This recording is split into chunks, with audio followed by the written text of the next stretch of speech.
ఆంధ్ర తమిళనాడు మత్స్యకారుల సరిహద్దు వివాదం కొనసాగుతుంది. జువలదిన్నె ఫిషింగ్ హార్బర్ లో ఉన్న 4 బోట్లను తమిళనాడు జాలర్లు చప్పుడు కాకుండా ఎత్తుకెళ్లారు. తమిళనాడు జాలర్లకు సహకరించింది ఎవరు?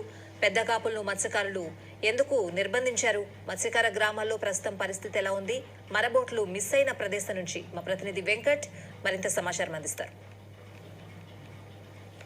గ్రామాల్లో హైటెన్షన్ వాతావరణం కొనసాగుతుంది. జువలదిన ఫిషింగ్ హార్బర్ లో ఉన్న ఏదైతే తమిళనాడుకు చెందిన 4 మరబోట్లు చోరీకి గురైన నేపథ్యంలో ఏదైతే తమిళనాడు జాలర్లకు సహకరించారంటూ పెద్ద కాపుల్ని మత్స్యకారులు నిర్బంధించారు, తాళ్లతో కట్టేశారు. అయితే ఎక్కడ ఈ మరబోట్లు చోరీ జరిగిందంటే ఇక్కడ ఫిషింగ్ హార్బర్. ప్రస్తుతం మనం జువలదిన ఫిషింగ్ హార్బర్ లో ఉన్నాము. దాదాపు 8 నెలల క్రితం తమిళనాడుకు సంబంధించిన 4 మరబోట్లు ఆంధ్ర సరిహద్దు ప్రాంతాల్లోకి వచ్చి వేట కొనసాగిస్తున్న క్రమంలో ఆంధ్రాకు సంబంధించిన మత్స్యకారులు ఆ 4 మరబోట్లను అలాగే తమిళనాడు జాలర్లను పట్టుకొచ్చారు.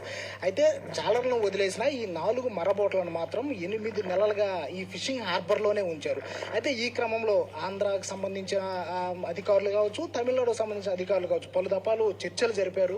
అయితే ఆ చర్చలు ఒక కొలిక్కి రాలేదు. ఎందుకంటే ఆ దాదాపు 20 ఏళ్ల నుంచి తమిళనాడు ఆంధ్ర సరిహద్దుకు సంబంధించి మత్స్యకారుల మధ్య సముద్రపు వేట వివాదం కొనసాగుతూనే ఉంది.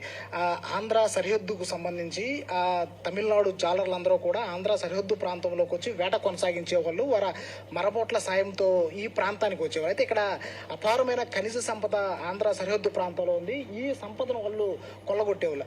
అయితే ఈ తమిళనాడుకు సంబంధించి ఈ జాలర్లు ఆంధ్ర జాలర్లని బెదిరించి వారిని భయభ్రాంతులకు గురి చేసి ఇక్కడ సంపదను దోచుకెళ్లే వాళ్ళ పరిస్థితి. అయితే దీంతో మత్స్యకారులు తీవ్ర నష్టం వాటిల్లింది, తీవ్ర ఇబ్బందులు పడుతున్న నేపథ్యంలో దాదాపు 7 నెలల క్రితం ఏదైతే 4 మరబోట్లను ఇక్కడికి తీసుకొచ్చినటువంటి పరిస్థితి.